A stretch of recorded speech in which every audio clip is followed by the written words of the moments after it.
हाय नमस्ते and welcome again to my channel. दोस्तों, जो मैरिज है वो हमारी लाइफ में बहुत इम्पॉर्टेंट एस्पेक्ट होता है। और ये कहते हैं कि जो लाइफ पार्टनर है वो हमें किस्मत से मिलता है, इसके पीछे हमारी एफर्ट्स ज़्यादा काम नहीं आती। और ये बात बिल्कुल सच है। और जो भी मैरिजेस होती हैं या होने वाली होती हैं उनमें एक सबसे बड़ी प्रॉब्लम आती है कि एक मांगलिक है और एक नॉन मांगलिक है।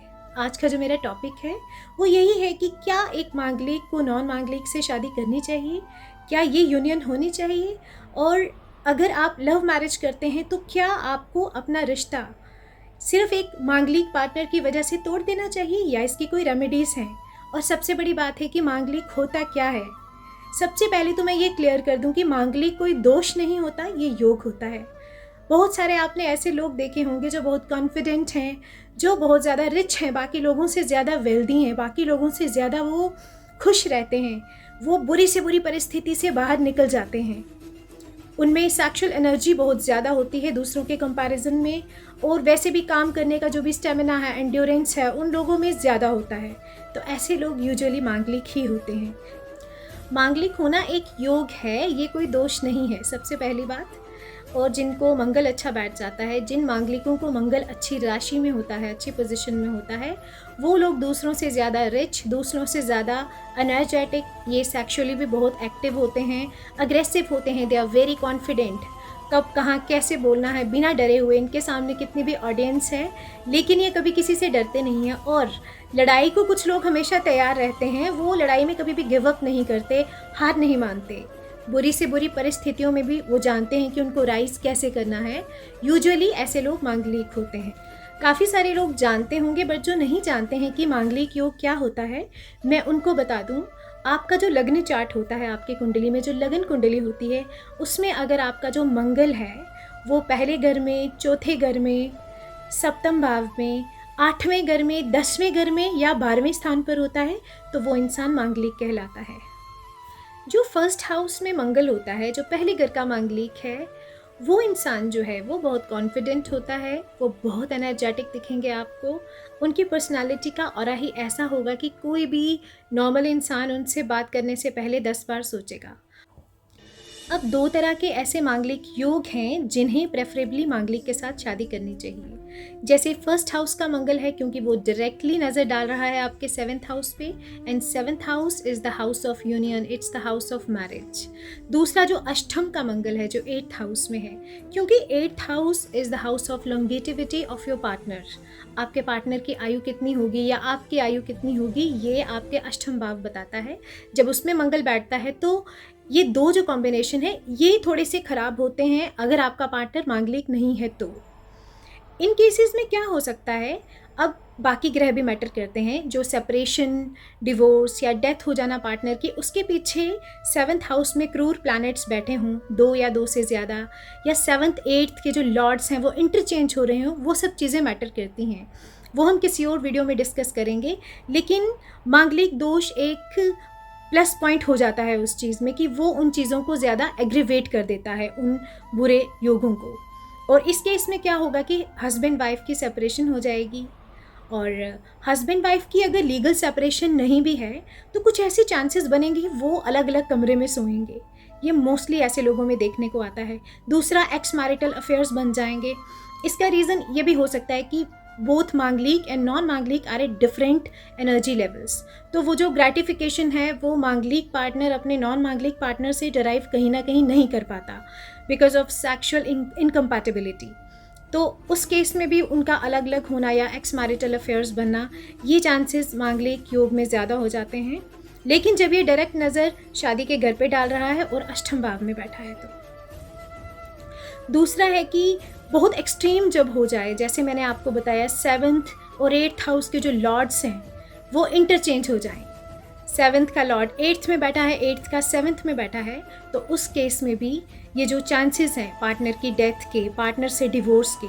दूसरा, 6th हाउस इन्वॉल्व हो जाए तो it is the house of litigations, तो वहाँ पे डिवोर्स पक्का बन जाता है। या फिर पार्टनर की डेथ हो जाती है अगर पार्टनर मांगलिक नहीं है और उसको भी उन्हीं स्थानों पे क्रूर ग्रह नहीं पड़े हैं तो। अब कई बार ऐसा केस सामने आता है, जैसे एक पार्टनर को हाई मंगल दोष है, दूसरी पार्टनर की कुंडली में कोई भी मांगलिक योग नहीं बना हुआ, वो मांगलिक किसी भी तरीके से नहीं है, उसको लो मंगल दोष भी नहीं है, लेकिन उनके जो गुण हैं वो भी एवरेज मिलते हैं, या कह लो कम मिलते हैं, जैसे 16, 17, 18 इस तरीके से, या थोड़ा आगे पीछे कर लो, इतने से गुण मिलते हैं।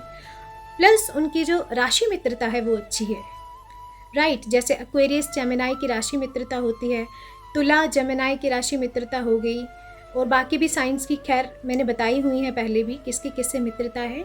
तो उसके इसमें क्या होता है, बिकॉज राशि मित्रता इज देयर, उनकी लाइफ में सफरिंग्स हो सकती हैं, उनके जो स्ट्रगल्स है ना they will be multiplied her area में, चाहे करियर हो, चाहे नॉर्मल रूटीन लाइफ हो, उनकी बहुत स्ट्रगलफुल लाइफ होगी।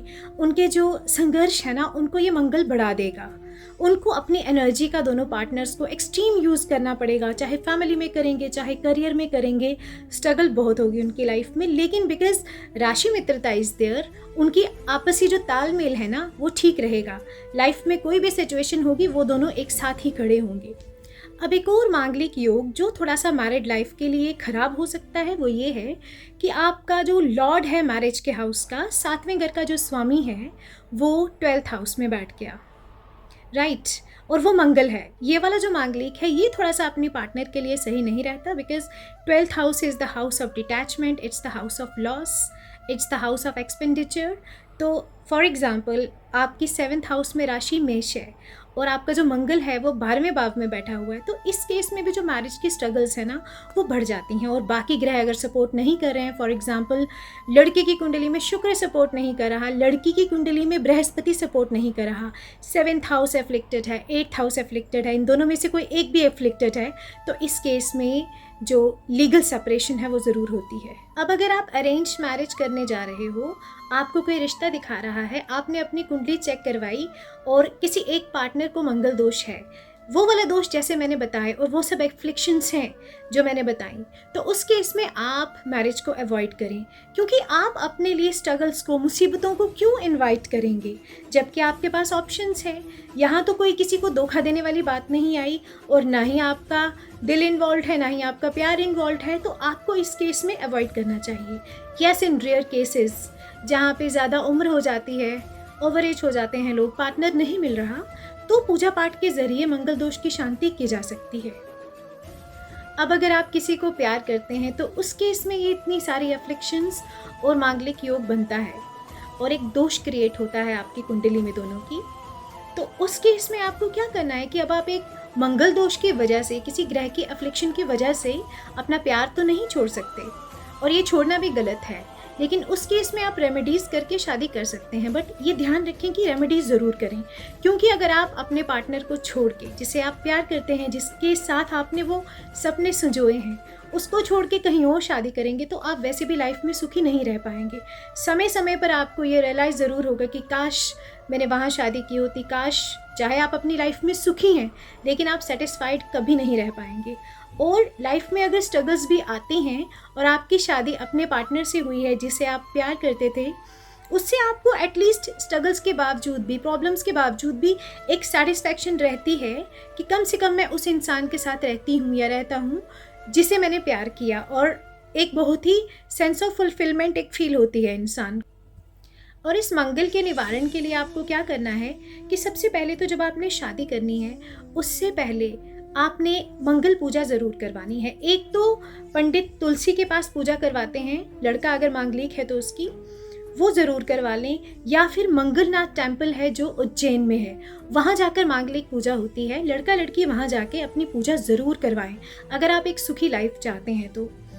और अगर लड़की मांगलिक है तो उस केस में उसका कुंभ विवाह करवाएं, जो कि पंडित करवाते हैं। एक विवाह होता है जो घड़े के साथ करवाया जाता है, देन डीटीज़ के साथ शादी करवाई जाती है, जैसे भगवान नारायण के किसी रूप के साथ, भगवान कृष्ण के साथ शादी करवाई जाती है।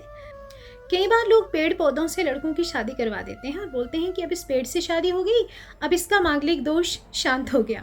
आप एक बात याद रखें कि ऐसे करके आप किसी मुसीबत को कई बार मोल लेते हैं।